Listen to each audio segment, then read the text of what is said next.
Hi friends, welcome to my channel. ఈరోజు మన recipe అల్లం పులుసు అండి. ఇది హెల్త్కి చాలా మంచిది. ఇప్పుడు దానికి కావాల్సిన ఇంగ్రీడియంట్స్ ఏంటో చూద్దాం.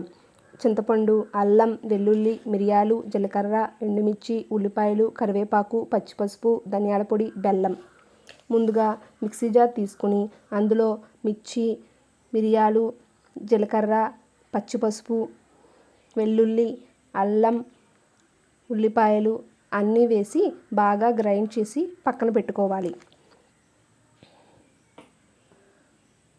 తరువాత స్టవ్ వెలిగించి ప్యాన్ పెట్టుకుని ఆయిల్ వేసుకుని ఆయిల్ హీట్ ఎక్కిన తర్వాత జీలకర్ర, ఎండుమిర్చి, కరివేపాకు, ఆనియన్స్ వేసి బాగా వేగనివ్వాలి.